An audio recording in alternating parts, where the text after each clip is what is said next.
C'est bon? Shalom Rabotai. On continue. Je pense qu'on va essayer de clore le deuxième sujet qu'on a fait cette année, c'est-à-dire ce qu'on a vu là, ces deux derniers cours, c'est l'analyse du Rav Kook de la génération qu'il écrit dans Maharador.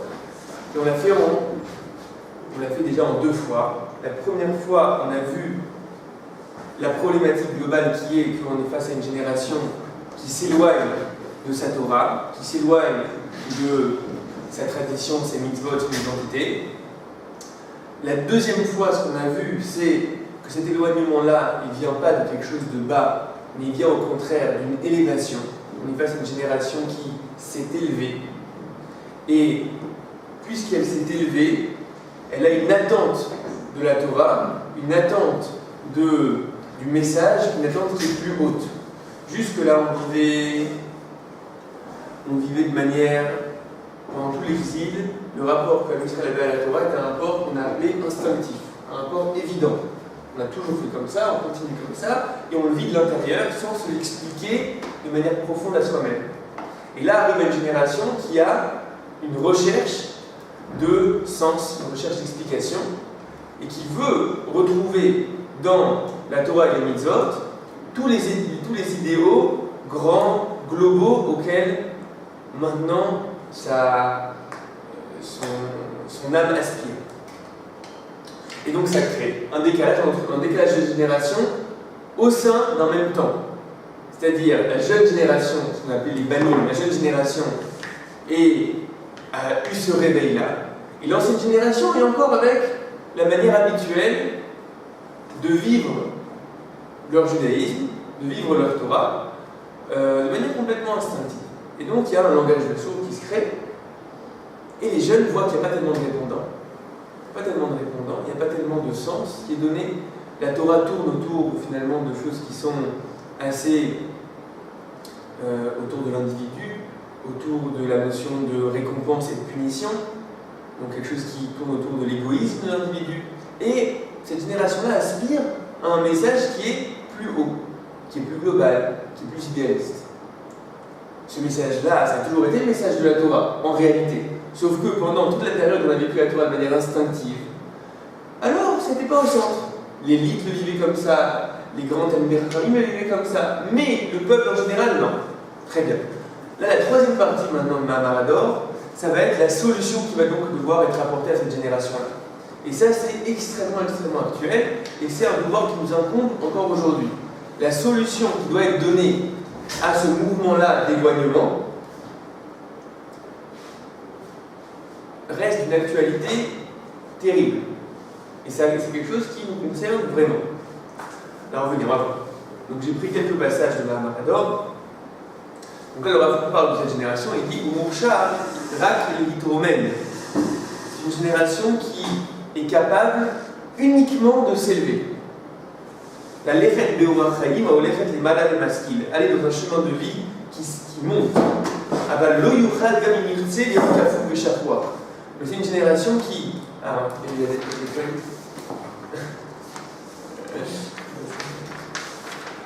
C'est une génération qui, même si elle le voulait, ne pourrait pas être obligée et courbée. C'est-à-dire, on est face à une génération, on a dit, où il y a ce réveil, la capacité de penser, la capacité de prendre du recul face à la Torah et d'essayer de la comprendre, de déceler son sens. Et si ça ne nous plaît pas, alors on ne se sent pas forcément appartenir à ça. Mais il y a quelque chose de parallèle qui se passe à cette génération-là, qui est, le Rav Kook explique ça dans Roth, Aïnoshut Motzet et Elohim Bekirba, c'est-à-dire que l'humanité est en train de trouver Dieu, Elohim, Bekirba, en son sein, c'est-à-dire, jusqu'à maintenant,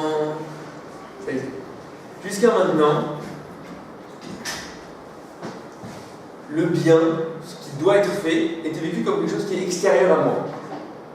Il y a des choses qui sont bien objectivement. Moi, je n'ai pas forcément d'aspiration à ça.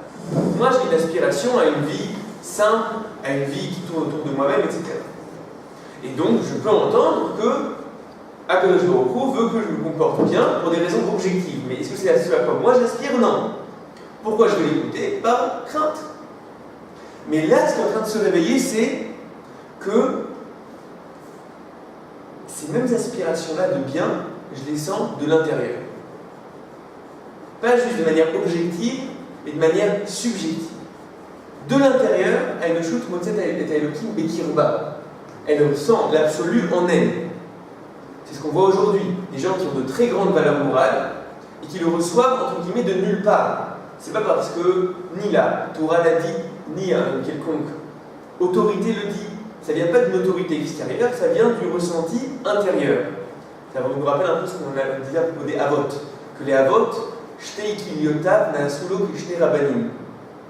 Que les tripes des Avot étaient comme des Rabbanim. C'est-à-dire leur intériorité les guidait vers ce qui est bien objectivement. Les aspirations qu'ils avaient, les soifs qu'ils avaient, c'était vécu de manière intérieure. Pas besoin qu'on l'explique de l'extérieur. D'accord? Et quelque chose de cet ordre-là est en train de se réveiller dans l'humanité. Où on n'a pas besoin, on a besoin, mais tout le rapport n'est pas extérieur. C'est pas de l'extérieur qu'on va venir me dire comment se comporter, ce qui est bien et ce qui est mal. Je le ressens et je veux ça. Je ne suis pas une espèce d'être primitif qu'il faut cadrer de l'extérieur. Non, je ressens en moi une soif d'élévation, une soif d'épanouissement, une soif d'apporter le bien, une soif d'idéalisme, etc. Je ressens ça en moi. Donc cette génération-là ne veut pas, puisqu'elle ressent cette vérité-là intérieurement, elle ne peut pas être, ce qu'il dit ici, elle ne peut pas être courbée et recevoir un joug extérieur. Tout le rapport à un message extérieur est rejeté. Il faut que le message soit intérieur. Il faut arriver à ce qu'on explique au nom de la Torah fasse écho à ce qu'ils ressentent déjà, à ce qui commence à s'épanouir en eux. Donc, lo yuchal liot kafou veshachruach, nosé ol vanetel, quelqu'un qui porte un joug extérieur, asher lo yuchal yimtso betocho roshem shel or vechaim, un joug dans lequel il ne pourrait pas ressentir qu'il y a de la lumière et qu'il y a de la vie dedans. C'est quelque chose qui est positif. Lumière, en général, c'est un contenu, dans le sens un contenu de vérité, comme une lumière qui éclaire une pièce, et d'un coup, on voit tout ce qui se passe. La lumière, en général, or, ça veut dire un rapport au vrai. Et chaim, un rapport à la vie, c'est-à-dire un rapport au caractère intérieur, à la conscience même. Les déa varegesh, s'il ne peut pas trouver dedans quelque chose qui est de l'ordre de déa, d'une connaissance et de regesh d'un ressenti, ou le yuchal la shuvmira. C'est une génération qui ne peut pas avoir un processus de tchouva qui vient d'une crainte. De quelle crainte il parle ici? Il parle de la crainte dans le sens de Sachar Veonesh. Crainte de Onesh. La crainte de la punition. Et en gros, c'est quoi la crainte de la punition? C'est comprendre qu'il y a un ordre du monde et que lorsque tu vas de manière contraire à l'ordre du monde, eh ben, ça ne fonctionne pas. De la même manière qu'il y a des règles physiques, des règles de ton métabolisme, et si tu bois de l'essence, eh ben, tu vas être malade et tu ne vas pas faire ce que tu veux. Il y a des règles. De la même manière, c'est vrai aussi au niveau spirituel, métaphysique. Si tu te comportes de manière complètement sans aucun contrôle, alors la réalité te le rappelle. Ça, c'est Hirata Onesh. Sauf que cette réalité-là qui est juste, Hirata Onesh, c'est pas quelque chose qu'on va supprimer, ça reste juste Hirata Onesh, mais on ne peut pas faire en sorte que ce soit le moteur principal, que la crainte soit le moteur principal de notre avodat Hashem. C'est pas faisable. Mais, donc, lo yuchal la shuv me'ira. Aval me'od murshar ou la shuv me'ava. Mais il est très capable, c'est une génération qui est très capable de revenir me'ahava par amour. Qu'est-ce que ça veut dire revenir par amour? C'est-à-dire revenir par identification. Je m'identifie aux valeurs qui sont portées dans ce message-là. Je m'identifie à la vie que ça apporte. Je m'identifie à la vérité que je trouve là-dedans. Mais Ahava, c'est un rapport qui est un rapport intérieur. Donc, il y a deux rapports. Il y a Avodat Hashem de Eved, il y a Avodat Hashem de Bani. Avodat Hashem de Eved, c'est un esclave. Entre guillemets, il est une force d'action pour le maître. C'est pas le sujet, est-ce que tu es d'accord ou est-ce que tu n'es pas d'accord. Il y a quelque chose qui objectivement doit être fait, et une force d'action pour ça.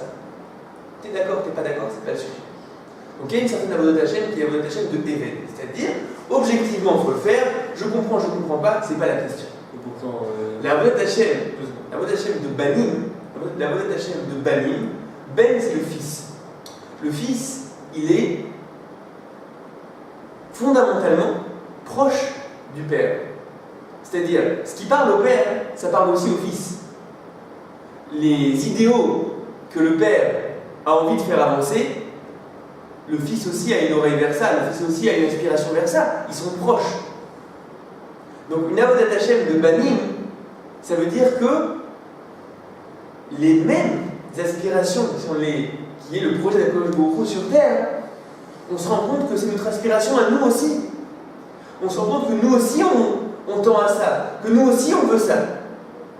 Là c'est Tchouva Me'ahava. Tchouva Me'ahava, c'est une Tchouva qui vient d'une identification. Ouais. Pourtant, je ramène mon vidéo de Avodat Hashem. On dit que Avodat Hashem c'est un qualificatif très élevé. Premièrement, très bonne question. Deuxièmement, c'est possible que même quand tu as la Tchouva Me'ahava, qu'est-ce qu'il va dire juste après? Shirat Oremut Titraberima. C'est-à-dire que la Tchouva Me'ahava, elle ne vient pas enlever la Yira qui est plus élevée. Tu as la Yira Onesh qui est moins élevée, tu as Ahava et tu as Yira Oremut. C'est-à-dire que Yira Oremut, c'est la crainte face à la grandeur. C'est-à-dire, c'est pas la crainte dans le sens de il va m'arriver quelque chose de mal si jamais je me comporte mal. Mais c'est la crainte que Am Yisraël a eue face à Har Sinaï. La crainte que Am Yisraël a eue face à Har Sinaï, face à la névoie, c'est je suis face à quelque chose qui est grand. Je suis face à quelque chose qui est plus grand que moi et donc je dois tendre l'oreille. Je ne suis pas le critère de ce que quelque chose est juste ou pas juste. Oui, il y a une tchouva me'ahava. Donc oui, je ressens qu'il y a là-dedans quelque chose auquel je m'identifie. Mais je ne vais pas pour autant prendre tout l'absolu et le réduire juste à ma mesure. Tu comprends? Donc il faut toujours qu'il y ait Ahava et Yirat Oremut. S'il n'y a que Ahava, alors j'ai l'impression que l'absolu est dans ma poche. Tu comprends? Je suis la boussole du bien, je suis la boussole du vrai. C'est ce qu'on voit aujourd'hui dans l'Occident. Aujourd'hui dans l'Occident, il y a un instinct moral, mais qui n'est pas un instinct moral qui est à l'écoute d'un infini. Ce qu'on ressent comme moral, tant mieux. Est-ce qu'il y a quelque chose à part ça? Non. Tu comprends? Nous, il y a une ahava, il y a une identification avec le contenu, qui est le contenu absolu. Et pour autant, on ne limite pas l'absolu à ce que je comprends. Il y a une Yirat Oremut. Bien sûr qu'il y a quelque chose qui est encore plus grand que ce que je comprends. Bien sûr que je dois être à l'écoute de cette chose qui est plus grande. Et donc, ce à quoi je m'identifie ira aussi en grandissant. C'est un processus qui est dynamique, qui est infini. Je ne reste pas enfermé dans ce à quoi je m'identifie, mais je suis aussi à l'écoute de ce qu'il y a au-delà. Il y a une Yirat Oremut. Je sais que je suis face à un monde qui est beaucoup plus grand, beaucoup plus profond que ce que j'arrive à concevoir. Pour autant, ce que dit l'apôtre ici, c'est qu'on est face à une génération où l'élément principal, c'est Tchouva Me'ahava. C'est-à-dire l'élément principal, c'est arriver à ressentir que l'idéal, l'absolu, le bien auquel on tend, auquel la Torah tend, c'est pas différent de toi. C'est pas différent de ce à toi tu aspires. C'est pas quelque chose qui vient, entre guillemets, t'étouffer, mais au contraire t'épanouir. Ça c'est Tchouva Me'ahava. Ok? Mais très bien. Donc, Avodat Hashem, ça regroupe aussi bien Me'ahava que Onesh. C'est pas l'étape de Yirat Oremut. On perd à l'étape de Yirat Oremut. Pour Moshe Rabbeinu. Pour Avodat Hashem. D'accord. Vite. Vedor Baal Ruach Gadol Chafetz Umukhrach Lirpos Bechol Makom Shemipone Ishmoa Dvarim Udolim. Là, on commence à arriver à la solution.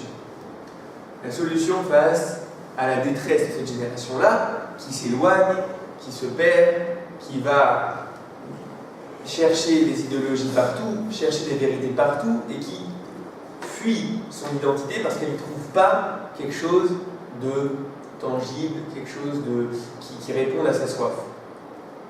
Et Dorbal, Ruach Gadol, une génération qui a un esprit grand, Chafetz, Mukhrach Larpos, veut et est obligé de vouloir, Bechol Makom Shemipone, dans chaque endroit dans lequel il se tourne, Ishmoa Dvarim Gdolim, d'entendre des choses grandes, c'est-à-dire La solution pour cette génération, c'est de dévoiler les profondeurs de ce message-là. Des dvarim gdolim, des choses qui sont globales, qui répondent aux aspirations, qui sont des aspirations globales d'élévation du monde, d'élévation de l'homme. Dvarim gdolim.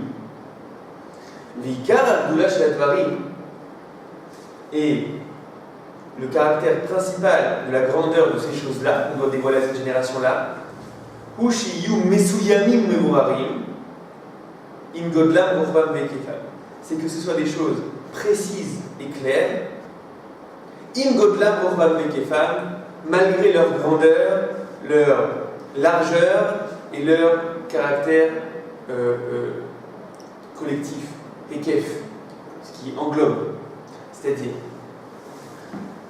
on peut parler de choses extrêmement élevées, mais ça reste abstrait. Ça n'a pas forcément d'impact sur ta vie. Ça ne répond pas vraiment aux questions de vie, à comment élever sa personne, élever sa famille, élever une société concrète. Tu parles de manière extrêmement abstraite, tu parles de sphères, ionotes, etc. Alors il faut dire non, c'est pas ça ce qui doit être de. Il doit y avoir un message qui est un message grand, mais qui pour autant arrive à être précis et clair. C'est-à-dire, arrive à proposer une chita qui vient et qui parle à la vie telle qu'on la connaît, qui apporte une solution à la vie telle qu'on la connaît. Tu comprends ? C'est un petit peu, j'imagine un prof face à une classe qui. Il peut y avoir deux sortes de profs. Un prof qui se parle à lui et personne ne comprend. Et un prof qui va essayer de faire qui connaît beaucoup plus évidemment que ce que les élèves ont en face de lui, mais qui est capable de descendre à leur niveau et de les glisser vers eux. De la même manière, tu as un message qui est extrêmement abstrait, extrêmement élevé, mais qui pour autant finalement est complètement détaché, complètement nivdal d'un message de vie, qui n'arrive pas à élever une réalité concrète. Donc il faut les deux choses. Il faut à la fois dvarim gdolim, s'habituer à aller vers les profondeurs de ce message-là, les profondeurs de la Torah, mais aussi que ça soit toujours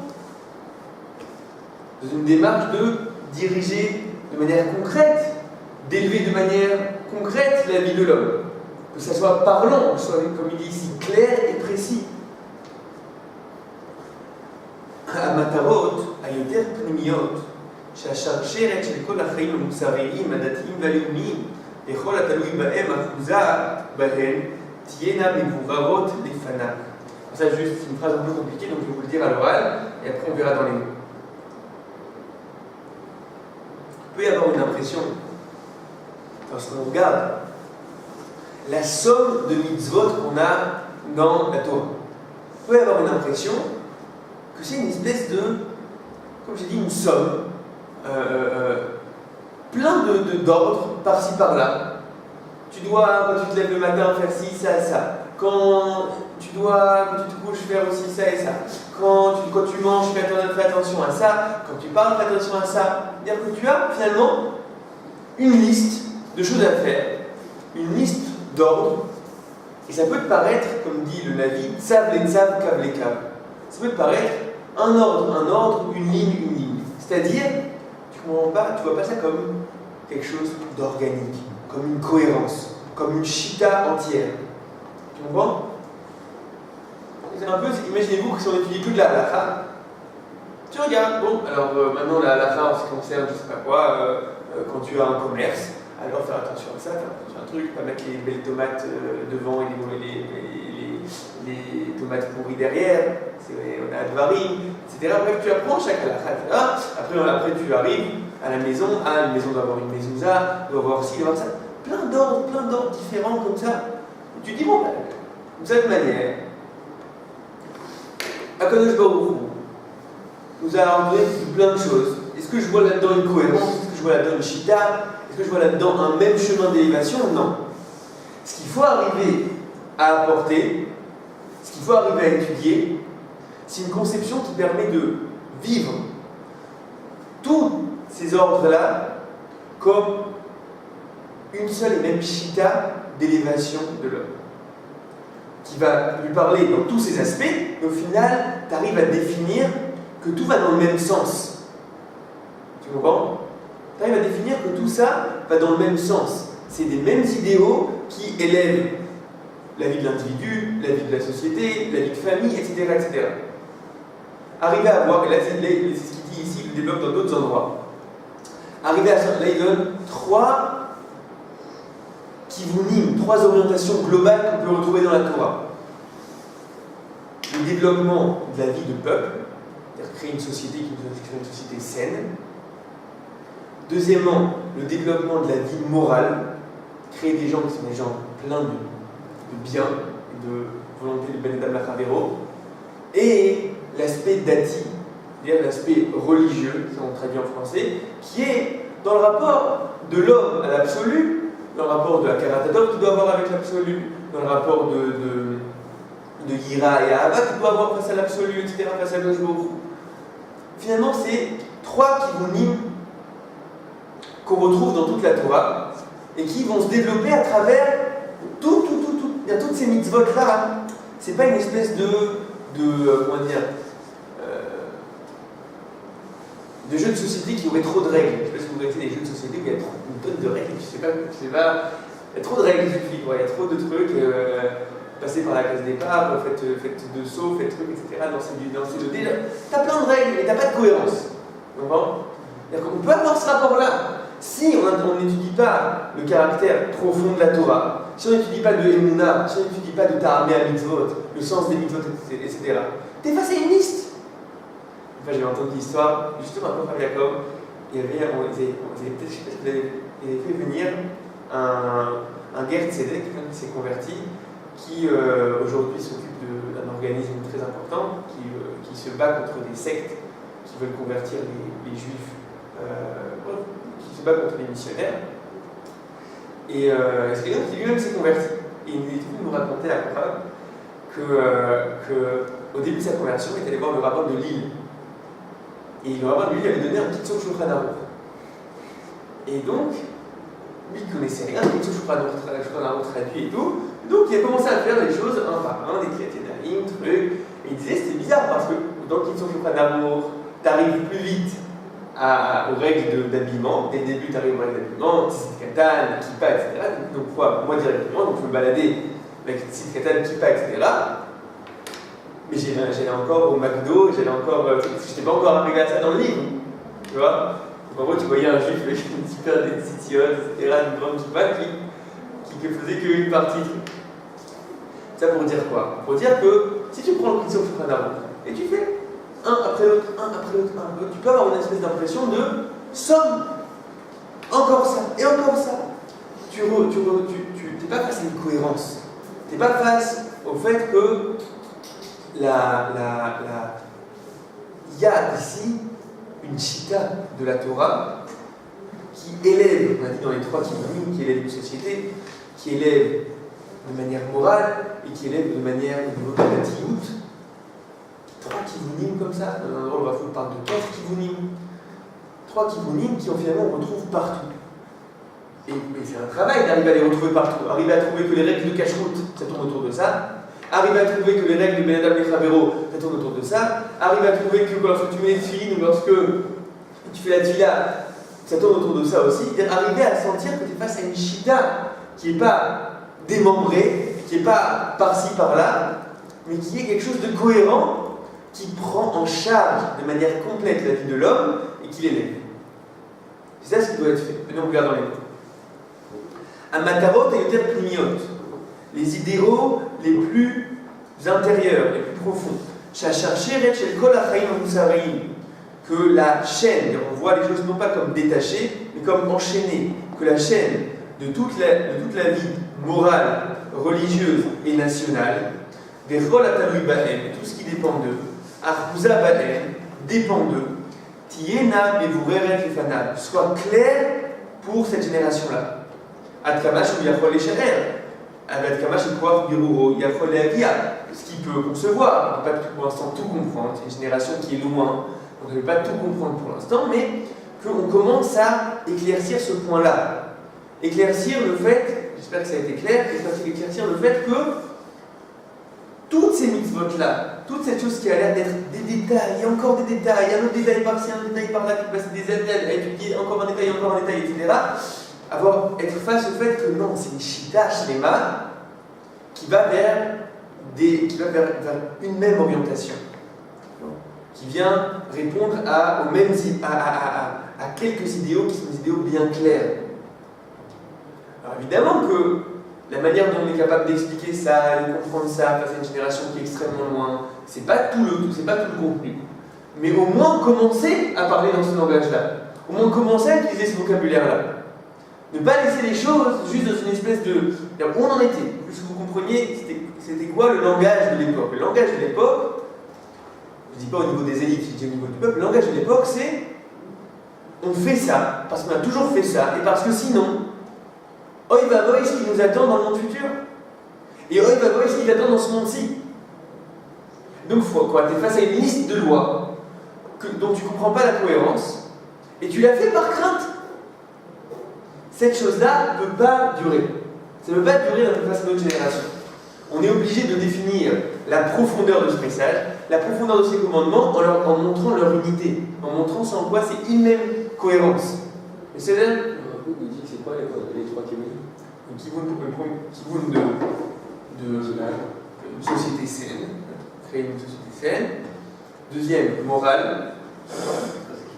Quoi? Kibbutz, c'est une orientation. Hein? Quel sujet on parle?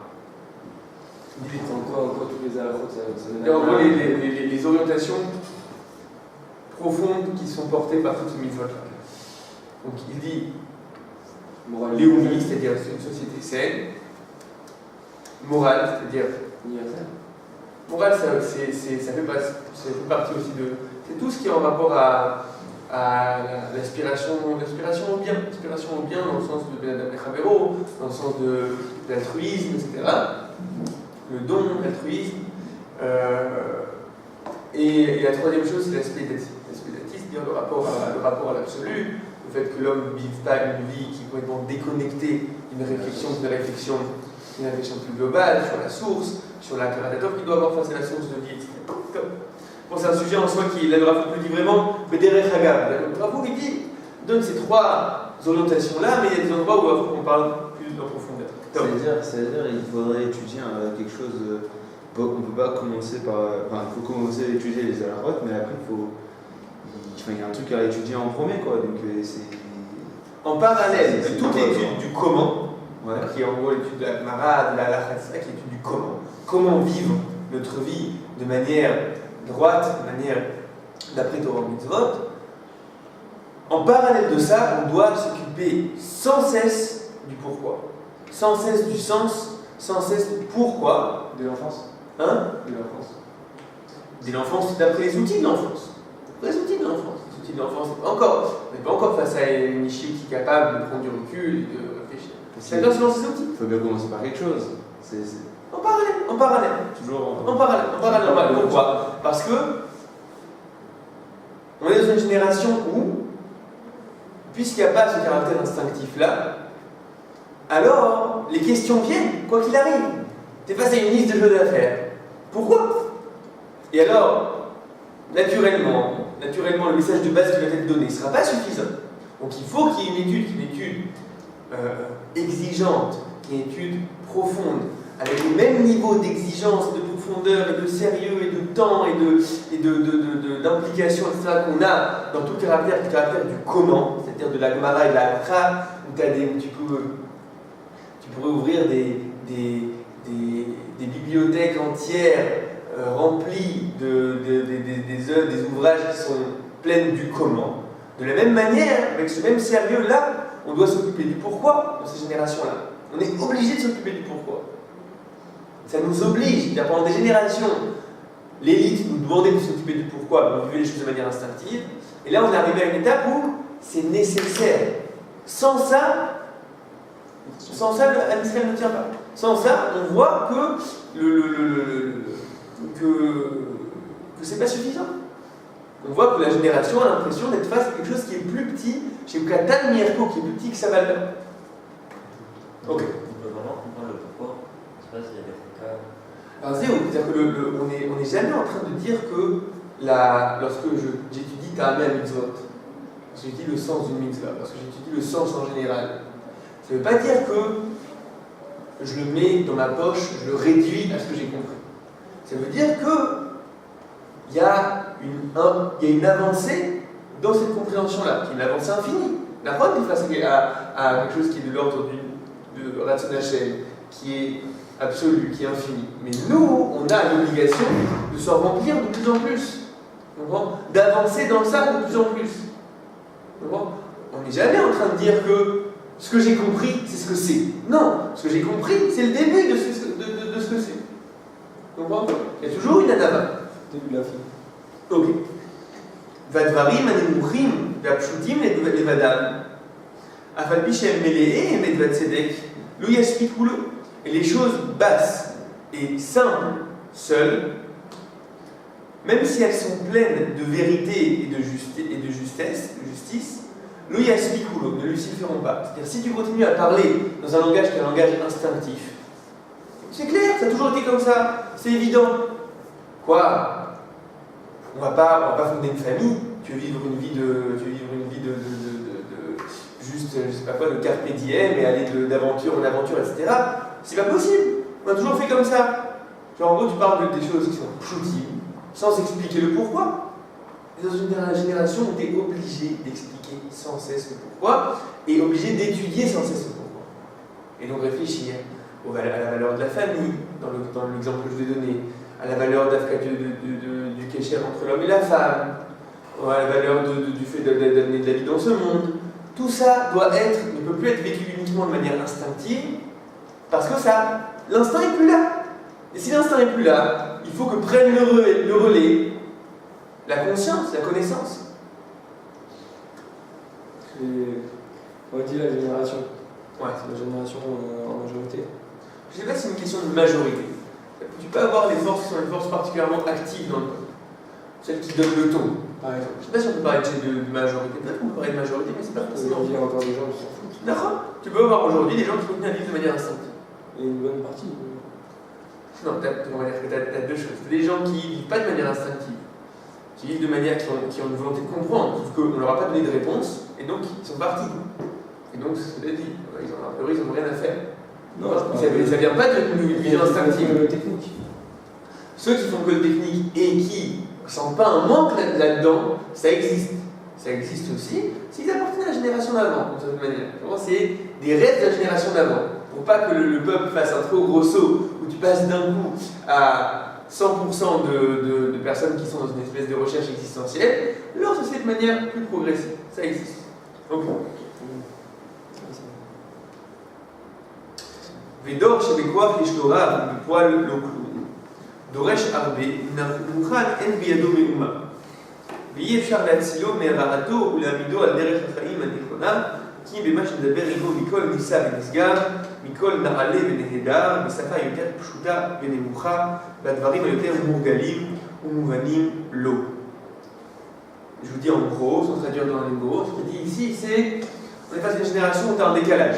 À la fois en potentiel, elle a énormément, mais de manière réelle, dans les faits, c'est une génération qui s'est éloignée, qui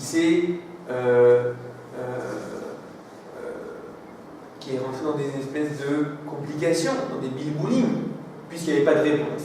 Alors on a essayé d'aller chercher des réponses ailleurs, et donc on est rentré dans des espèces de complications, des complications identitaires.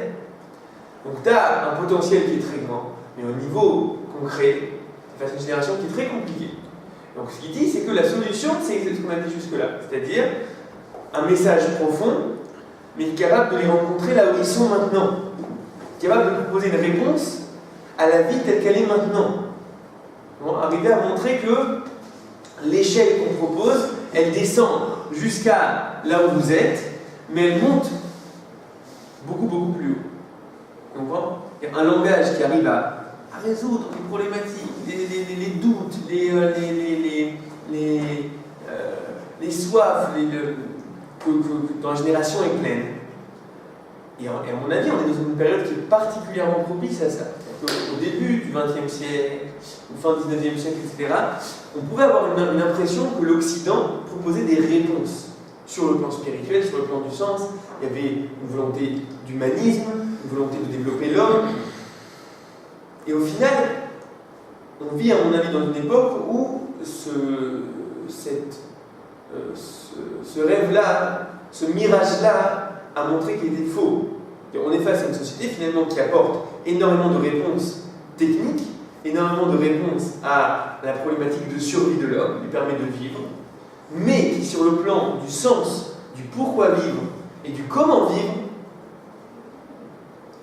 a aucune réponse et s'en occupe pas du tout, très très peu. Des sociétés qui sont beaucoup plus tournées vers la consommation, vers le matérialisme, et où on ne s'occupe pas de ces questions-là. Donc c'est pas tellement difficile aujourd'hui de dire vous avez des soifs, et vous ne trouvez pas de réponse à ça. Nous, on est capable de proposer une réponse à ça. D'accord? Encore faut-il être capable de proposer une réponse à ça. Encore faut-il avoir étudié, ça va être plein de ça. Très bien.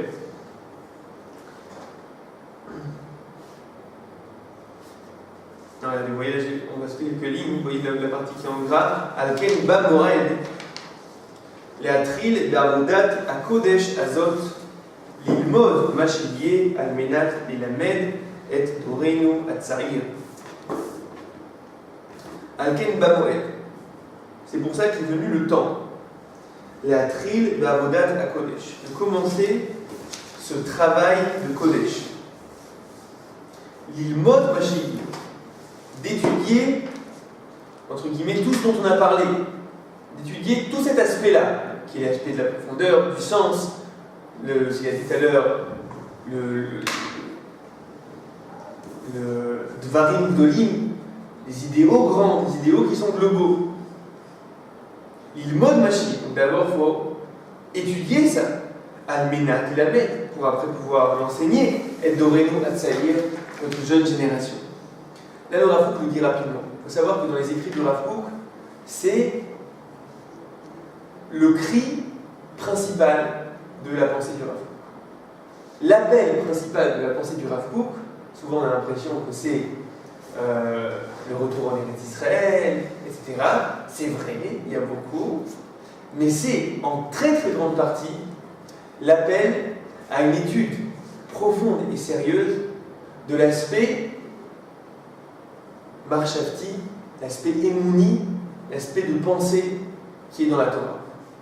Que les Talmidei Chachamim et que tout Am Israël s'occupe de ça de manière sérieuse, pour lui, c'est la solution à la problématique de la génération. Parce que si la richesse qu'il y a dans Am Israël s'occupe de ces sujets-là et revient à ces sujets-là, quel message va sortir de ça? Quelle grandeur de message va sortir de ça? Quelles réponses vont venir à cette soif de la génération? Il y a un endroit, peut-être que je vous ramènerai une prochaine fois, une lettre au Rav Kook dit que s'il avait la possibilité et la force, dans chaque Dvar Torah, dans chaque parole, dans chaque appel qu'il ferait, ce serait ça ce qu'il dirait. Dans la fin de Mamarador, il y a un Mamar qui s'appelle Da'at Elokim, où il dit Zoti Avoda Ayoter Kdosha B'Dorenu. C'est le travail le plus kadosh de notre génération.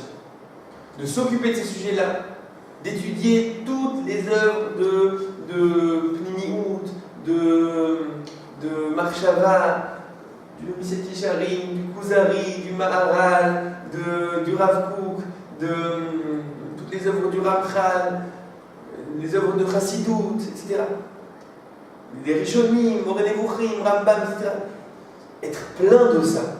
Et à partir de ça, avoir les outils de pensée pour répondre aux soifs de notre génération. C'est possible que la soif de notre génération soit encore plus profonde que ce qui a été développé. Mais au moins, tu as les outils.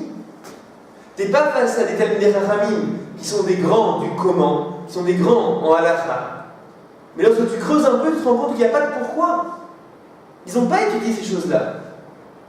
C'est la chose la plus terrible, c'est que les yeshivot sont pleines.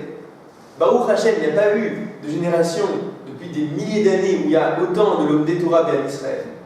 Et pour autant, le sujet, qui est le sujet de Marshava et de Moussa, est un sujet qui est quasiment délaissé.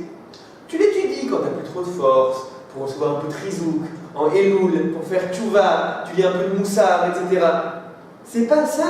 C'est censé être un travail jour après jour, un travail d'approfondissement. Premièrement, pour répondre à nos questions à nous, et après pour apporter des réponses à la génération. Zotia Avuda, Alken Ba Moed, le moment est venu. C'est une question de moment, il faut savoir dans quelle époque tu te trouves. La tril d'Avodat HaKodesh Hazot, l'ilmod, Machilier, Almenat, Elamed, Doreno Atzraï. Premièrement, l'ilmod, vraiment être plein de ça, être plein de cette ochraniut-là, être plein de cette intériorité-là, être plein de ce message-là. D'abord, l'ilmod. Vous connaissez l'exemple du verre d'eau? C'est une histoire que j'ai entendue, je ne sais pas si elle est véridique. Je crois que Rabbi Shoshan vous l'avez raconté. L'histoire du verre d'eau, je ne sais plus, c'était à l'époque. Je ne sais plus qu'est-ce qui était comme un Merkaz Arabe, dans un cours du Rav Tzvi Dakouk, et un élève dit mais alors si c'est comme ça, etc., alors il faut que tous les élèves maintenant aillent enseigner partout, etc., aillent partout en Eretz Israël pour enseigner ce qu'on apprend ici. D'un coup, il y a une espèce de prise de conscience de l'élève qui se rend compte qu'il y a quelque chose de grand là qui est devant lui. Alors, ça y est, maintenant il faut aller enseigner partout, on ferme la yeshiva et on va enseigner partout. Et là, le Rav Tzvi lui dit est-ce que tu peux me servir de l'eau? Alors, il lui sert de l'eau, le verre se remplit, il arrête, il continue. Le verre se remplit, sur le point de déborder, il continue, il prend la bouteille, il continue, et il y a le verre d'eau qui déborde. Et il dit que c'est comme ça. C'est une conception. La conception, c'est lorsqu'un verre est plein, il déborde. C'est-à-dire, ce qu'il faut, dont on a besoin dans cette génération-là, c'est pas des perroquets.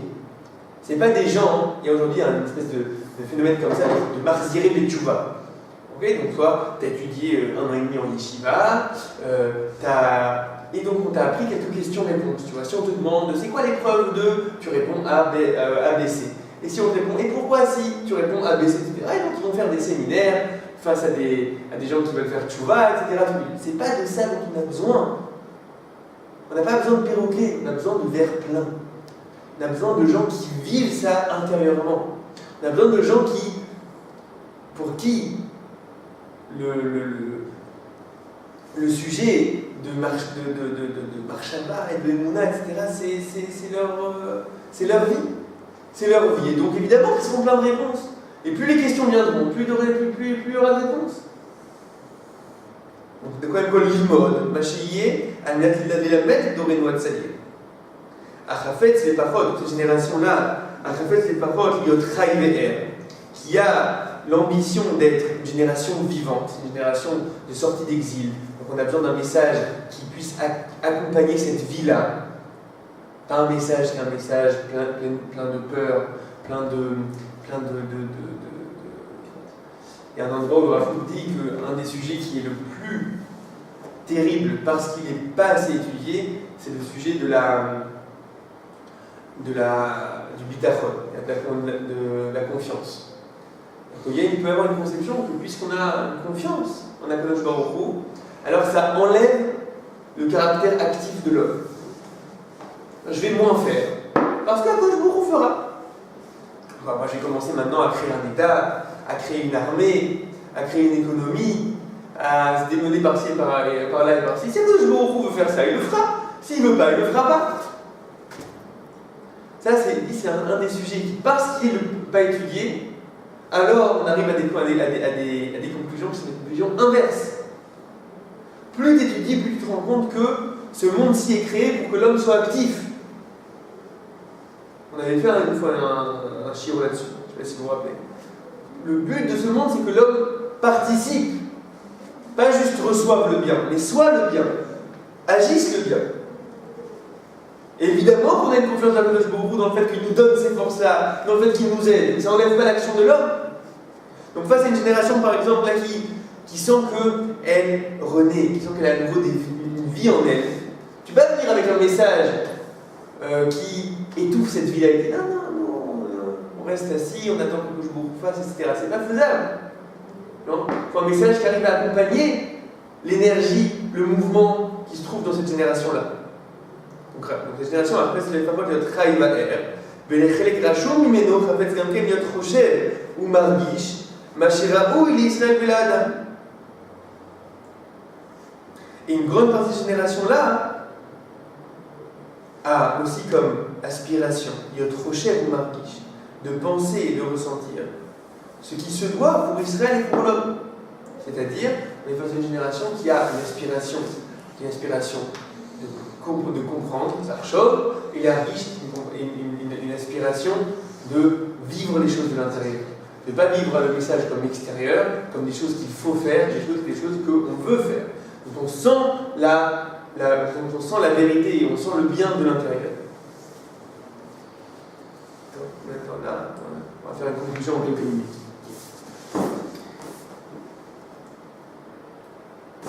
Donc, je ne sais pas si c'est possible que, si on attend, si je reviens encore, alors on approfondira encore ce sujet-là. Les Gadols, je pense que. Il y a le corps, c'est bon.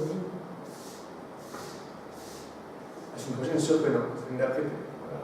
On verra qui est encore là, qui est à l'armée, qui est en France, qui est le Rol Mikré.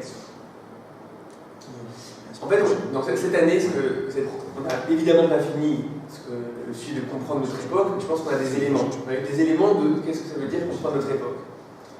On a fait deux parties principales, une grande et une petite. La grande partie qu'on a fait, c'est d'abord arriver à comprendre dans quelle époque on est en train de vivre, l'époque de retour d'Israël sur sa terre, qui se fait qui se fait petit à petit, qui se fait par nos efforts, qui se fait des fois avec des crises. Et on a dit qu'il se fait en deux parties principales.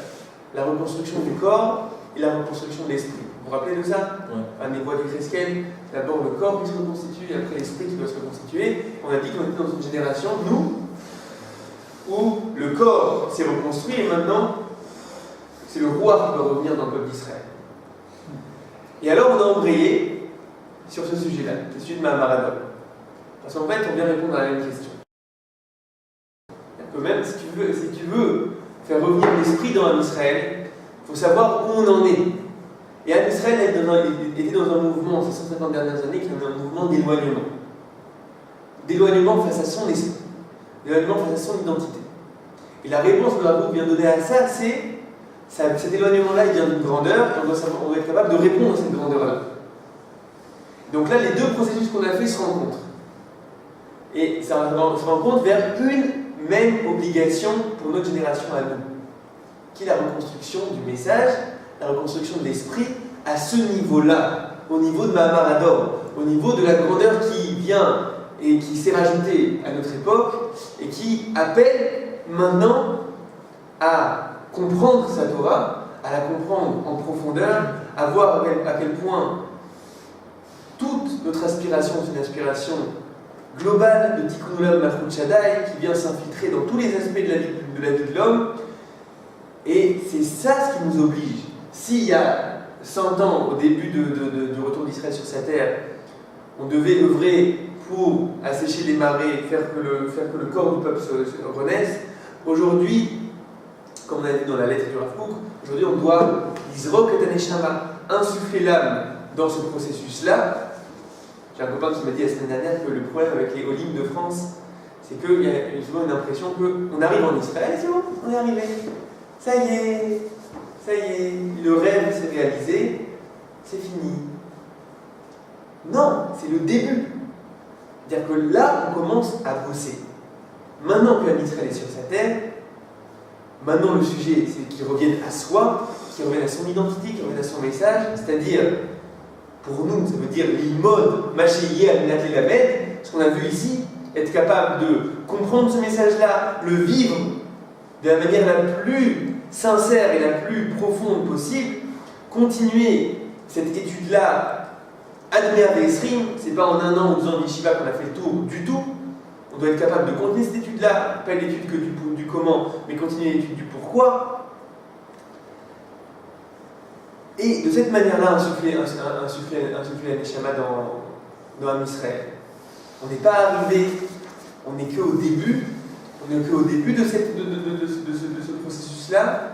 Et si on est né dans ces générations-là, c'est qu'on a quelque chose à apporter dans cette voie-là. Donc, bref. En gros, après l'armée revenait à l'Yeshiva, un petit peu, quelques mois, quelques années, et quoi qu'il arrive, là,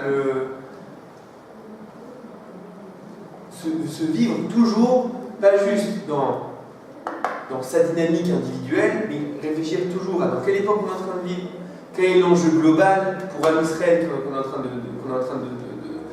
train de traverser, et avec ça, quel est le devoir qu'on a sur les épaules, et qui est un devoir qui est assez doux, qui est assez satisfaisant.